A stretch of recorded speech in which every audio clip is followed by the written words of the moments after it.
नमस्कार।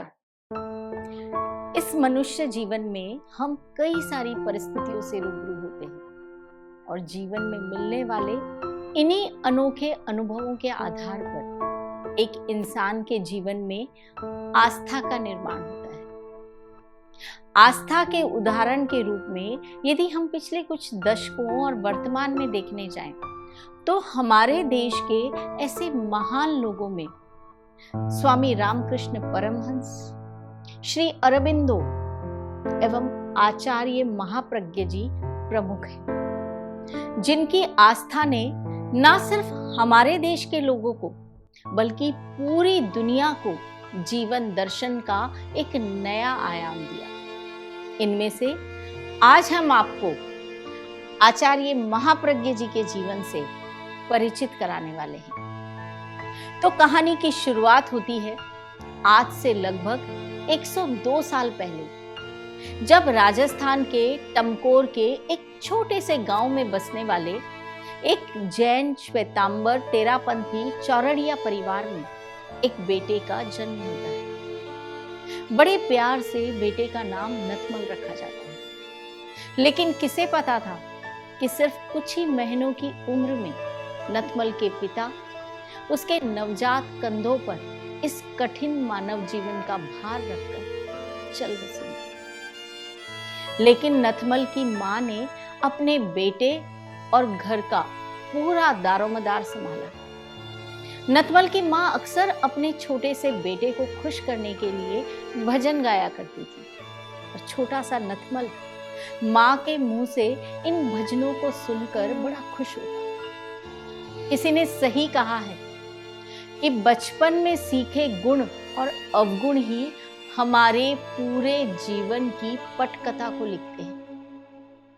नथमल के साथ ऐसा ही हुआ।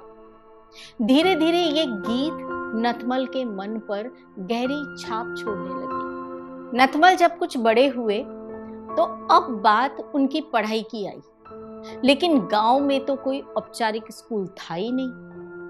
हाँ, उस समय गांव में जैन भिक्षु अक्सर आया करते थे, इसीलिए नथमल ने अप्रत्यक्ष रूप से जैन भिक्षुओं से दर्शन शास्त्र का पाठ सीखना शुरू कर दिया।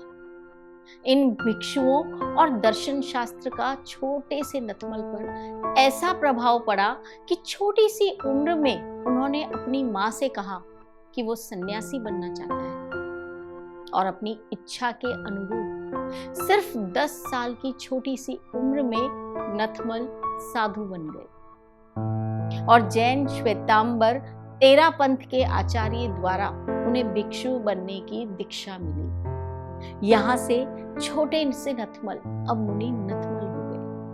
लगभग 29 साल की उम्र से मुनि नथमल अपने गुरु आचार्य तुलसी द्वारा चलाए गए अनुव्रत आंदोलन में अहम हिस्सा निभाने लगे। मुनि नथमल अक्सर ध्यान का अभ्यास करते रहते थे और इसी दौरान उन्होंने ध्यान के चमत्कारों को महसूस करना शुरू किया, लेकिन वे ध्यान का प्रयोग आध्यात्मिक तकनीकों के साथ करना चाहते थे। इसीलिए उन्होंने आचार्य श्री तुलसी के साथ अपनी खोजों पर चर्चा की और उसके बाद वो ध्यान साधना में अधिक समय देने लगे और विभिन्न तकनीकों को अपनाकर उन्होंने जैन आगम, प्राचीन शास्त्रों, योग विज्ञान, जीव विज्ञान, आधुनिक भौतिकी, प्राकृतिक चिकित्सा और आयुर्वेद आदि पर गहन शोध किया।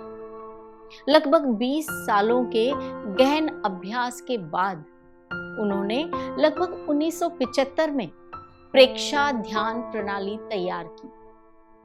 तेरापंथ संघ के लिए उनकी अद्भुत सेवाओं को देखते हुए आचार्य श्री तुलसी ने मुनि नथमल को लगभग 57 साल की उम्र में महाप्रज्ञ की उपाधि प्रदान की और लगभग 73 साल की उम्र में ही महाप्रज्ञ जी को आचार्य श्री तुलसी द्वारा ही प्रतिष्ठित आचार्य पद भी प्रदान किया गया।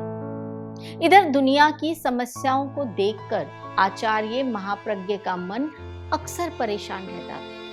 इसीलिए अपनी उम्र के लगभग 81वें वर्ष में होते हुए भी उन्होंने अहिंसा यात्रा की शुरुआत की। इसके तहत राजस्थान के सुजानगढ़ से एक पैदल यात्रा शुरू की गई। इस यात्रा के माध्यम से आचार्य जी का मिशन लोगों को अहिंसा के व्यापक दृष्टिकोण से एक बार फिर से परिचित करवाना था। इस यात्रा से आचार्य महाप्रज्ञ लोगों में अहिंसा की अनंत शक्ति को जगाकर सभी प्रकार की हिंसा की समस्याओं को रोकना चाहते थे। इस यात्रा के दौरान लोगों को नकारात्मक विचारों और भावनाओं को सकारात्मक दिशा में बदलने के लिए प्रशिक्षण दिया गया। लोगों को हिंसा से दूर रहने और निर्दोष प्राणियों को मारने से परहेज करने का भी संकल्प दिलवाया गया।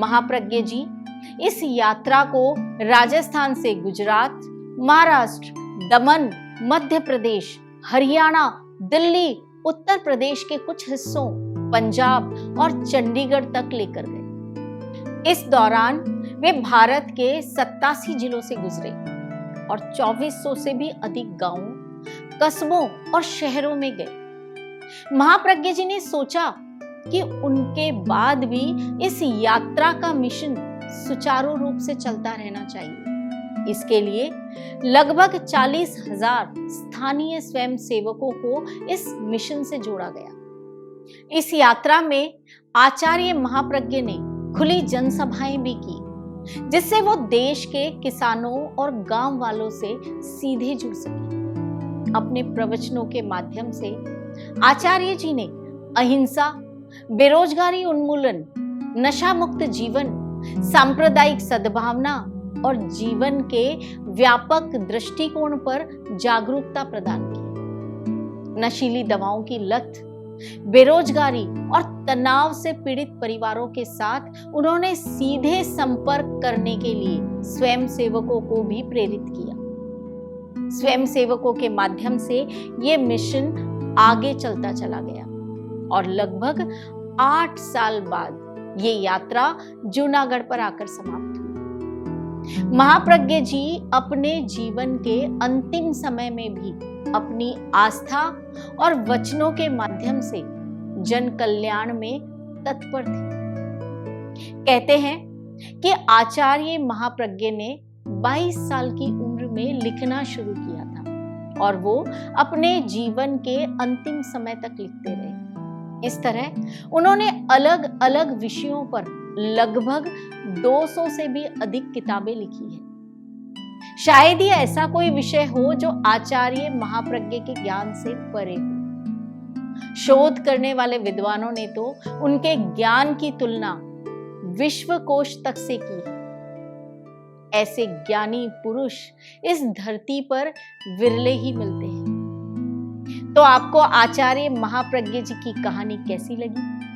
एक छोटे से बच्चे के कोमल मन में जगी हुई आस्था ने उसी पूरी दुनिया के समक्ष खुद एक आस्था का प्रतीक बना दिया और आज सारी दुनिया उन्हें जैन श्वेतांबर तेरापंथ समुदाय के 10वें आध्यात्मिक गुरु के रूप में जानती है। आचार्य जी की इसी आस्था और तपस्या ने दुनिया को अपने भीतर देखने की प्रेक्षा ध्यान प्रणाली भी दी। जीवन को जानने के लिए उन्होंने दुनिया को जीवन विज्ञान प्रदान किया।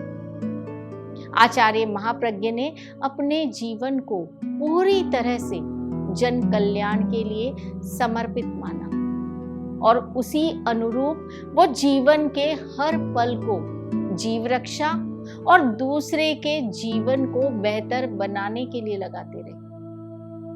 जीवन केवल अपने लिए जीना नहीं है, इस बात को आचार्य महाप्रज्ञ के जीवन से आसानी से समझा जा सकता है। मुझे पूरी उम्मीद है कि आप आचार्य महाप्रज्ञ की इस कहानी से प्रेरणा लेकर अपनी आस्था और विश्वास के दम पर जन कल्याण के लिए कुछ ना कुछ बेहतर करने की पूरी कोशिश करेंगे।